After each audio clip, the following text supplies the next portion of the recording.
West Ham's hidden gem, why Chelsea will definitely keep a clean sheet, and Ancelotti tells us who's fit ahead of their game against Spurs. This is the Fantasy Football Cheat Sheet. The treatment room. Okay, what's the story regarding injuries for game week 32? Here we go again. It's time for our weekly Jack Grealish update. He's had yet another setback and will be out for a few weeks, but he should be back before the Euros. Not that Gareth Southgate will pick him anyway. Hey, you should come play for Ireland. Oh wait. Aaron Cresswell came off just after half-time against Leicester with a slight hamstring issue.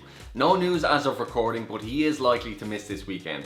It's a shame, as he would have been the ideal candidate for our weekly crosses into the box stat. Till next time. Pedro Neto is out for the rest of the season with a knee injury. The Portuguese winger is the latest in a long line of Wolves players to be ruled out. Sorry, actually really sorry about that. Arsenal have received good news in terms of injuries, with both Smith Rowe and Saka available for tonight's game in Prague. Aubameyang and Odegaard are still in the being assessed category. Come on lads, let's be a bit less assessed and a bit more assist. Carlo Ancelotti hopes Dominic Calvert-Lewin will be back for this weekend, as he is also still being assessed. However, Jordan Pickford is 100% fit and ready to drop some clangers. Brendan Rodgers axed James Maddison, Ayoze Perez and Hamza Chowdhury for the West Ham game after they breached regulations on you-know-what. Though they have returned to training and should be playing, unless Perez has got another one lined up this week. Ayoze? Yeah, just finishing this up, then I'll be there. Alright, see you in a bit, mate. Sergio Aguero is still suffering from a niggling knee injury, so won't be playing this weekend. A few people had stuck him in their teams in the hopes that Pep will give him a run out during his last few games at the club. But it wasn't to be. Of course, Pep can't even be relied on to play fit players. The man's a mystery. There's no news on Ben Davies, who remains out, which means Reguilon could play both games in a potentially high-scoring double game week. Though he will still be playing for Spurs, so don't get too cocky. Key fixtures. The main thing to remember is that it's a double game week for Spurs, so get those Spurs players in and avoid anyone from Palace, as they don't have a game at all. Leeds v Liverpool. Historically, Leeds struggle in this fixture. Not since Lee Bowyer and Rio Ferdinand scored in 2001 have they beaten Liverpool. The only meeting in the past 5 years was in game week 1 of this season. Salah scored a hat-trick that day, and he silenced a few doubters in recent times too. He has 6 goals in 6 games for club and country and is level with Harry Kane on 19 goals at the top of the scoring charts. Leeds are second in the form table right now though, and their only recent loss was to the on-fire West Ham. It's 3 wins in a row, including that stunning win against City with only 10 men. Then again, Bielsa's teams never kick the bucket, because he's usually sat on it. Chelsea v Brighton.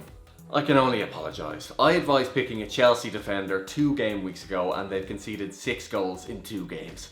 Before that, they'd conceded just 2 in Tuchel's first 10.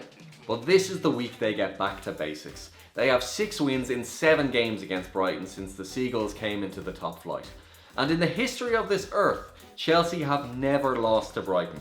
Go back as far as you want, you won't find a loss. Even in the 1800s, when Glenn Murray was just out of the academy.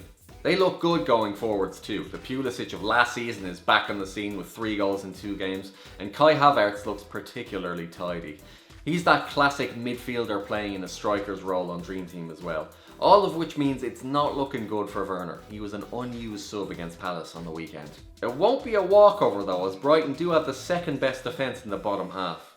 But that means they're in the bottom half, so, you know. Newcastle v West Ham, the Andy Carroll derby. How can anyone stop West Ham right now? Only Man United are in better form, and one of their own is doing most of the damage. Lingard has more goal contributions than anyone else in the league since he signed in January. West Ham have 7 points from the last 9 and have scored 3 goals in each of the previous 3 games. We've got a West Ham player in our transfer in section later on, but it's not Lingard. There are signs it could be at least both teams scoring though, as Steve Bruce has welcomed back Alain Saint-Maximin and Callum Wilson back into the side. Newcastle's win against Burnley was their first since Wilson got injured. It's almost as if Joe Linton isn't that good. It won't improve them defensively though. They have only 1 more clean sheet in the past 10 games as I do on my own bed. That's right, 1. I really need to put a wash on. Everton v Spurs. The battle of the lads who definitely won't make the top 4. There's just 7 more games of the season left, which means just 7 more games Spurs fans get to enjoy Harry Kane. Everton won the reverse fixture this year and knocked Jose out of the FA Cup, but before that the Toffees were winless in 15 games. You'll be shocked to learn that Harry Kane has a good record against Everton. He only has more goals against Leicester, West Ham and Arsenal. Of course he has. And of course, don't forget they play Southampton at home on Wednesday. Transfers in. Now, I really hate bragging, but oh yeah, baby, look at me. How good am I? One of last week's picks, Alex Lacazette, scored 2 goals as Arsenal did the giant killing of Sheffield United. Jota and Jesus? No, I didn't pick them, mate. Must have been a different show.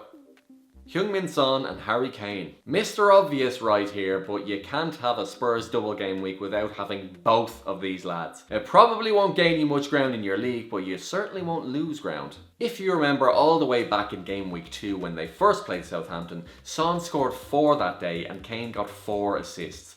Between them, they have 33 goals and 22 assists. They'll make another club very happy next year. Nelson Semedo. Although we'll admit his general performances have not been great since signing, Semedo is Wolves' highest scoring defender on Dream Team, and after all is one of their few remaining fit players. But it makes sense that a naturally attacking wing-back is better going forwards than he is going backwards. And as fixture lists go, you won't find one easier than Wolves. They play Sheffield United, Burnley, West Brom, Brighton, and easiest of the lot, Spurs, in their next 5. Jared Bowen. Of course, all eyes are on Jesse Lingard, but his partner in crime is Jared Bowen. The former Hull man has scored in all of his last 3 games and is 0.8 million cheaper than Lingard. He's also been involved in more West Ham goals this season than any other player. In Antonio's absence, Bowen has found himself playing down the middle, and with 7 games to go this season, there's going to be plenty of chances to score.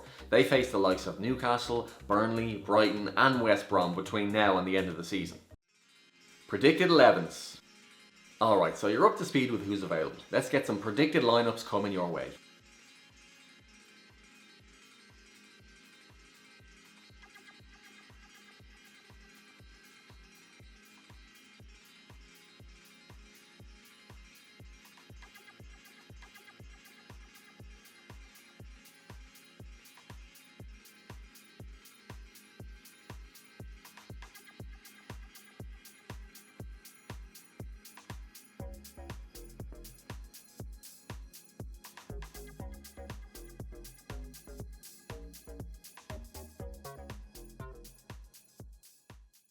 Right, that's all from us. But in other news, just around the corner, we will have our Euro 2021 Dream Team Fantasy Football game ready to fill that fantasy void in your life this summer. That should be coming out in May, so keep your eyes peeled. Let us know what you thought of the show in the comments, tell all your mates about us. We're working hard every week to give you the most informative video on the internet for fantasy football.